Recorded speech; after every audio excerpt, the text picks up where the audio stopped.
Hello everyone, Kurt Olfer here, and welcome back to another episode from Whole Fighter Labs. Today we continue on with Ninth Master Dagger, and we're actually going to go into two plays, again, back to back, because I do believe that they're continuations that are always give people a little bit of a, what exactly is happening right here? And I am talking about the the arm between the legs, grappling position that we see with the Ninth Master Dagger. So given this case right here, please understand that there is a lot that I think that entails to this, and it speaks once again to how we may be looking at Ninth Master as a downward pressure consideration, and also how we may be able to utilize effective strikes to be able to affect somebody to create shapes that allow us to make this here a lot more prevalent. In some of our Arbozari work that we do within our curriculum right now, we have certain classes where certain strikes are allowed to go for here, and you will see immediately just how much someone drops or changes because of these effective strikes. And they have a huge part about changing the battle space. You'll hear me talk about that quite often in all these types of things. The battle space of the other person's body that allows us to work in conjunction to breaking that. So with that being the case here, before I talk too much about that, let's get into it. Okay, so we're continuing on with Ninth Master here. We're going to go to two plays that consistently, I think, are brought around into, we see constant things when it comes down to Arbozari and to Fiore's plays and whatnot. And this play right here actually kind of makes me think about some of the things I learned in the Marine Corps when it came down to hollowing out and how you turn with pressure. So I'm going to show that at the very end of it all, but again, I don't actually think that's what's happening here. And again, the reason why I say that is because ultimately, I do think it's something that's possible. However, at the same time too, I don't necessarily know if it is something that it would happen with armor and whatnot. So again, since I see all these things coming together. So the two images we're talking about here are going to flash across the screen here. We see this first one. Again, it is the guy, arm between the legs, the other guy's holding it up in place, and the other one here showing how the guy's grabbed the leg. Again, these are continuations, and I believe this tells a narrative story of that low line cover. It's not a one and done play. You can't just do this play. It is if they do something, right? So in this play right here, we see the first cover that comes into this. We come out into this low area. Now, personally, because I think of what the Ninth Master is, right? So why do we have the plays that were just before? Coming right here, he doesn't let go of his dagger. He doesn't let go of his dagger. Something happens in here. I'm not able to stop him and let go of his arm. I don't think it's just stop the dagger here and hope for the best. I think that this is coming through and I'm dragging him down.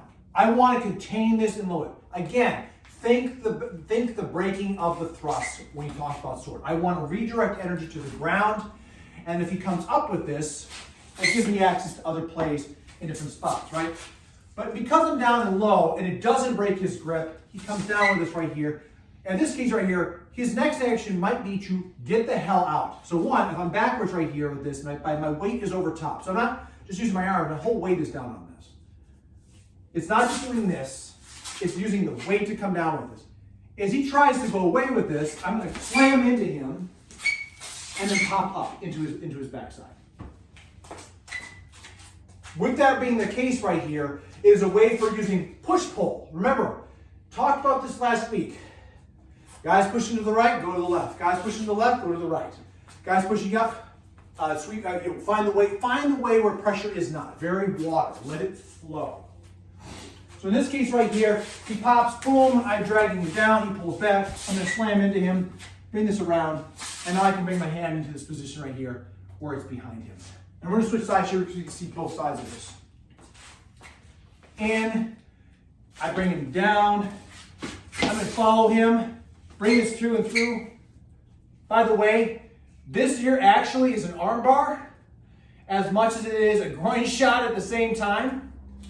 So if I come in, boom, slam his own arm into his groin, and I've experienced this in training, this actually gets him to go down even lower, which gives him the ability to come around, and now I have access to that dagger. I can take this away, strip it out of his hand, and then we go to, and then from here, I either detain him, stab him, whatever the case may be. The big thing that makes this thing happen here is, remember, so if you're looking at it if you're trying to say, well, I'm going to throw some stuff in here and try to break this thing up. That's not how this works. His mind isn't in like, well, what makes the play work here? His mind is stabbing. I want to stick this knife into this person. He's not thinking of anything else. He's thinking, put the knife into the person and kill him, right? Or if this is an armor, and we'll talk about that later on when I talk about what I think is actually happening with dagger or sword things when it comes down to chainmail. He's trying to put me into a spot where pain compliance puts me in a disadvantaged spot here, where now he can put me on the ground and the dagger is a lot easier to work rather than a standing opponent. So regardless of this, his mind isn't like, I wonder if this would work today. His mind is, hit him. His mind is stick, put it in there. I don't care about that person. And because that's what I'm contending with, the shot comes in.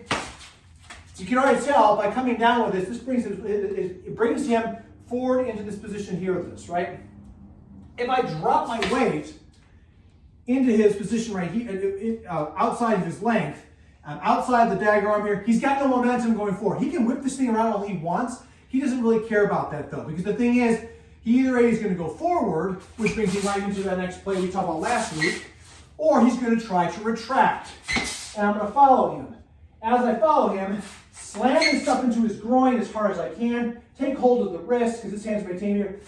I'm going to pass in flight. I can use tooth bolts or whatever, and I can strip this out, and now I have the dagger right here. What you can't tell, can you go up your sleeve? Yep. Is that this is an arm bar. Here, down, to and through, I'm up. His arm here, that's his elbow. So as I come up with this, I can steer him as I need to. Okay? Not fun. No. Not fun at all. It's yourself kneeing yourself in the groin repeatedly. It really sucks. We'll switch sides just so we can see that.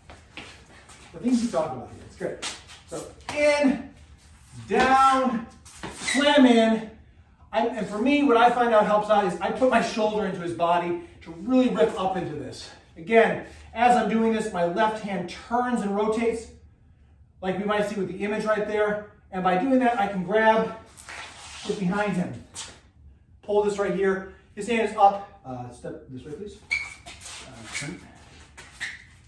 And now we're in this position right here where I have the dagger in spot. Grip. Take.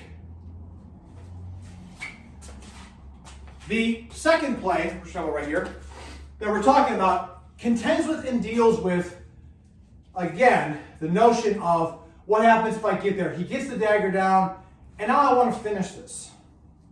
Or maybe I don't want to finish this with a lethal action. All I'm going to do is I want to finish this in a way that he's on the ground. I have his dagger, or the dagger's away from me right here. He can't do that anymore. Maybe I hyperextend it real fast here. Maybe I punch him in the groin here with his own elbow. Whatever the case may be, he turns and goes with it. So pop it in, boom, down, two and through in. And again, first thing first here, follow him, grab, turn. So from here, I take the dagger away from him, ditch it, and then it's a matter of grabbing the leg, and I'm just going to throw him up and over.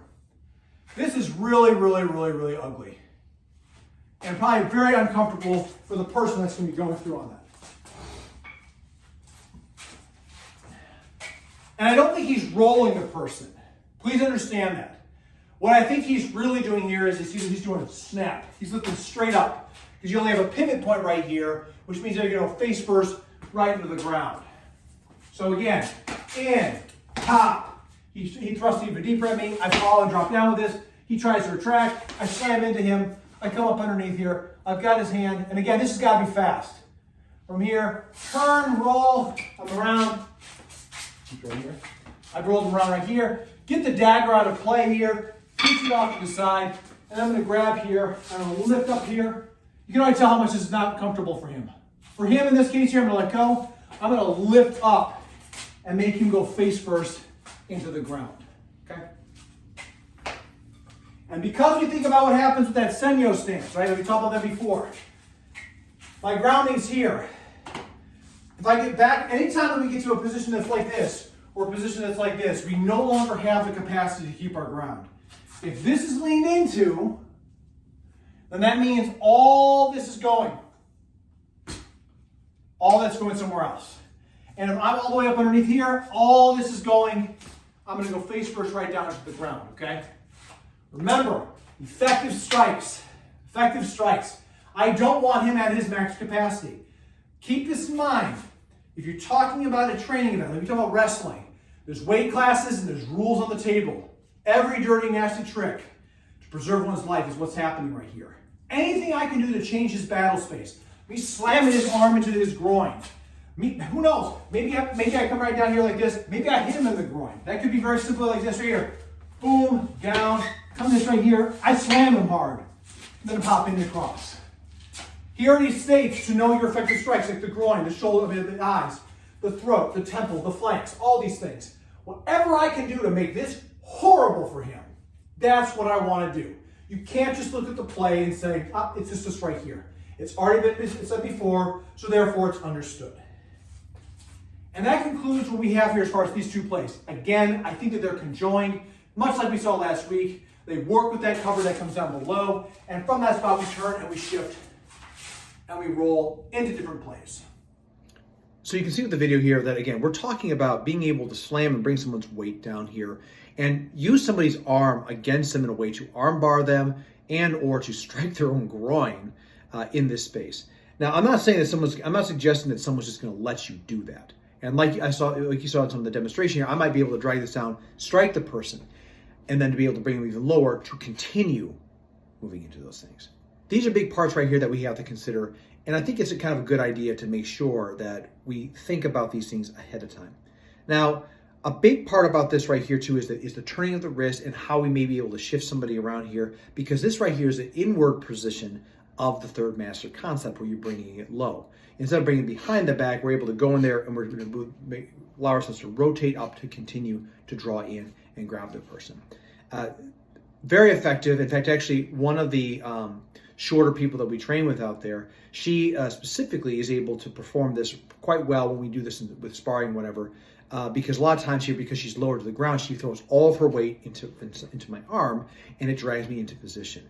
Now, of course, with sparring and whatnot, that does make it, we are able to counter each other, which makes this even more interesting here because ultimately in that sparring context, we aren't striking each other to cause many, many things that are going on with that. And she, with that being the case here, if she actually struck me the way that Fiore might want her to strike me, I absolutely believe that these techniques will work very effectively. Big part about this right here, as you saw in the video, I also talk about how this kind of attacks and addresses our senyo stance. And again, that's a Kurtism, but again, if you remember any of the content I had before, the senyo stance is what we talk about as far as how we assume our posture, and the senyo takes the shape around us within our values of posture. And that's what these really kind of go into this. Just by doing those things right there, we can see how much this becomes a way to be able to push something to the ground. I have heard talk before in regards to this being kind of also a armored consideration, and I absolutely think that it's a possibility for this to be done. In fact, I think that there's not a single thing that's in the Dagger section that cannot be performed within armored context, or for anything, or the rest of the manual for that matter. This whole thing is made to be for the combat elite, and as such, these kind of things right there would be absolutely prevalent to be worked against right here. So big things right there to consider as far as that goes. So regardless of who you're facing off here, it's always about shifting off that stance on somebody and being able to take them to ground so that you can deploy the dagger, as he says, the most ruthless. When it comes time to ending cruel combat, there's no equal with the dagger. So that's really what it comes down to this right here. As you can see here, it has to deal a lot with like striking somebody using someone's arm after you've caused certain things to this. And there may be different ways of creating that. So we may be able to go back to the first play, snap the arm, you may deaden these things right here, maybe eye gouge, something that puts their mind somewhere else here because the amygdala works that way, which allows us to shift and take distraction here so we can go deeper on somebody. And those are some of the big factors right here that I think really go hand in hand with these two plays. And because I do think that they're tied, because one is just taking the dagger up, or I can throw you all together in one time. So with that being the case here, one more thing I wanted to bring up here is that, if you notice in the second image of this, the guy's dagger is still holstered. So he's not pulling this stuff out. There's no reason for him to pull it out, because at that point in time, for me to pull this thing out here, if I pulled your dagger away or I'm throwing it to the ground, deal with the person first, then pull your dagger as need be with that. So again, now, with that being the case here, everybody, that's the end of this video right here. Thank you so much for tuning in. Again, if you are one of my subscribers, thank you so much for tuning in right here. Your support, your comments, everything, you're sharing all the video contents right here. It really does help out the channel. I want to continue to grow this. I want to take this as far as we can go with it. And that's not possible without people like you, as well as new viewers, if this is your first time coming in. And I appreciate you also taking the time here to take a look at this. Again, if you've liked this coming in, please consider liking, subscribing, and sharing with a friend. Want to grow this channel as much as possible, and that's not possible without viewers like you. So thank you, everybody. As always, please stay safe out there, train well, and fight on. I'll see you all soon.